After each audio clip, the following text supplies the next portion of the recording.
நீங்க இன்ஜினியரிங் இது மாதிரி படிச்சா வேலை கிடைக்கும்னு நினைக்கிறத விட்டுட்டு இது வந்து ஸ்கில் பேஸ்ட் லேர்னிங், இது வந்து டக்குன்னு ப்ரோக்ராமிங் படிச்சுட்டு ஏஐ டூல் யூஸ் பண்ணி வேலை பண்றதுக்கு துரிதமாக செய்யக்கூடிய தொழில் என்ன அப்படிங்கிறத பத்தி நீங்க எக்ஸ்ப்ளோர் பண்ணணும். அதுதான் வந்து இனிமேல் நெக்ஸ்ட் வேவ் ஆஃப் டிரான்ஸ்ஃபர்மேஷன் என்று சொல்லுவார்கள். மேலும் இப்போ வந்து அமெரிக்காவுக்கு போய் படிச்சா, எம்பிஏ படிச்சா, எம்எஸ் படிச்சா நிறைய வாய்ப்புகள் கிடைக்கும் என்கின்ற இந்த பழைய பஞ்சாங்கம் எல்லாமே மாறப்போகின்றன.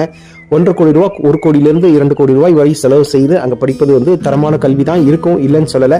ஆனால் அதற்கேற்ற வேலை வாய்ப்பு உங்களுக்கு கண்டிப்பாக கிடைக்க வாய்ப்பே கிடையாது. இன்னும் 3, 4, 5 வருடங்கள்ல எல்லாமே மாறப்போகிறது.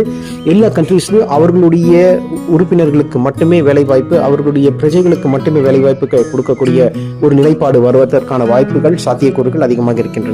இப்போ வந்து ஒரு குளோபல் எக்கானமி ஒரு ஷ்ரிங்கிங் எக்கானமியாக மாறிக்கொண்டிருக்கிறது. உலகம் வந்து ஒரு ரிசெஷனை நோக்கி போய்கொண்டுதான் இருக்கின்றன. இது வந்து ஒரு தற்காலிகமான ரிசெஷன் என்று தான் சொல்ல வேண்டும். இந்த டிரான்ஸ்ஃபர்மேஷன் 2030க்கு மேல எலக்ட்ரிக்